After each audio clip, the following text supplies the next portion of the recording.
সোমবার সন্ধ্যা রাতে বিশালগড়ের হরিশনগর চা বাগান সংলগ্ন আগরতলা উদয়পুর সড়কে তিনটি গাড়ির ত্রিমুখী সংঘর্ষে একাধিক ব্যক্তি আহত হয়েছেন।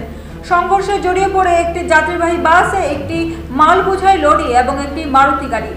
আহতদের মধ্যে রয়েছেন তাপস পাল বয়স 45 এবং বিষ্ণু দেবনাথ বয়স 46, যাদেরকে আশঙ্কাজনক অবস্থায় বিশালগড় মহকুমা হাসপাতালে ভর্তি করা হয়েছে।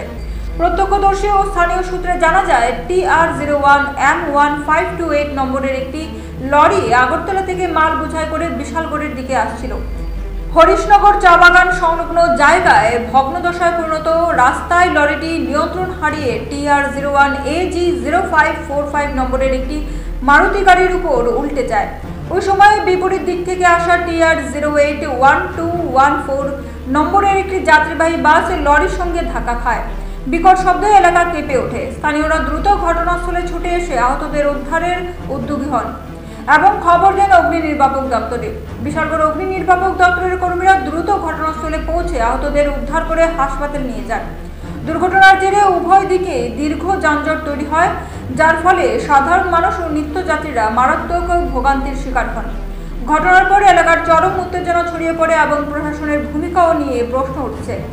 কে নেবে এই দুর্ঘটনার দায়ভার, সেই প্রশ্ন এখন সর্বত্র। স্টেশনে একটা স্পেশাল কোনো খবর আছে যে হরিশনগর চা বাগানের যে রাস্তাটা আছে, বাইপাস রাস্তাটা, এখানে একটা অ্যাক্সিডেন্ট হয়েছে। খবর পাওয়ার সঙ্গে সঙ্গে আমরা গেলাম, গিয়ে দেখলাম যে একটা বাস, একটা মারুতি এবং একটা ট্রাক একসঙ্গে অ্যাক্সিডেন্ট হয়েছে। তারা একসাথে।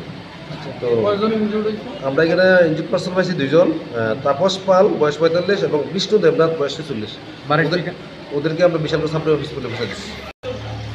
না, পুলিশ তো এখানে তো থাকি, আমি লক্ষ্য করছি না, আমরা তো অনেক লোক বিরাবিলি তো আমরা না, ইনজুর্ড পার্সন আমরা দুজনই পেয়েছি, দুজনে নিয়ে এসেছি। একজনের নাম হইল গিয়া তাপস পাল বয়স 45 এবং বিষ্ণু দেবনাথ বয়স 46।